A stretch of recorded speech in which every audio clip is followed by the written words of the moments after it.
And if anyone knows their tech, it's Lisa Chang. She's back now with a guide to online resources to help celebrate and teach diversity. I love that we're diving into diversity now, Lisa. You bet we are. And on the topic of homeschooling, I'm not sure that all of us parents have necessarily moved away from that throughout the summer months. I know I'm still dabbling in that here and there. I have some great projects and online resources that you can do that can basically highlight our world's vast differences and promote equality while getting your kids to reflect on their own, reflection on diversity as well as their own privileges also. Really important that all of us get our kids to do that. Very good, Lisa. So let's get to it. The first one is a very popular one.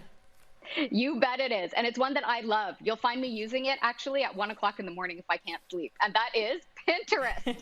We all love Pinterest. It's one of the most popular social media platforms out there. And would you believe that 67% of professional educators use Pinterest to basically come up with their lesson plans, figure out ways to engage kids of all ages. So if it's good for them, you better believe it's good for us. So when it comes to the topic of diversity and inclusion, what I want you to do, if you haven't done so already, is download the free app. Yes, it's free. Yay for that. I want you to type in the subject bar, popular hashtags like diversity and inclusion, multiculturalism, some popular hashtags that'll bring up all different kinds of projects and activities, resources as well.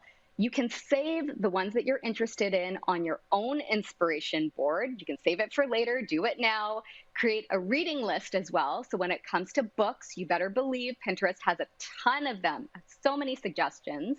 And create your group, the ones that you're going to share your fun projects with and provide inspiration to and get inspiration from. Lovely. Now, the next resource you're going to mention, a lot of us are relying on heavily these days. Which one is it? Are we all Netflixing and chilling? Well, what I love about Netflix is that they have really stepped it up over the last few months, specifically as it has pertained to the Black Lives Matters movement. So has Apple TV as well as Disney Plus, so I want to call them out as well. What Netflix and all these other streaming services are doing is they're giving us a way to celebrate diversity and see people of color in leading roles within its own subcategory. The last one I'm all about because it's all about the books. Yay for reading again. When it comes to Scholastic, oh my gosh, doesn't Scholastic hold a place in your heart? I know when I think of my childhood, Scholastic always comes up in my memory. So if you're looking for actual physical books to read, what I love about Scholastic is, once again, they have really aligned with the diversity and inclusion movement. They have all different kinds of lesson plans that you can print out at home. If you're a parent and want to teach this subject at home, you can definitely do that. And then they have subcategories of books, which once again are celebrating people of color and well-developed characters, also authors of color as well.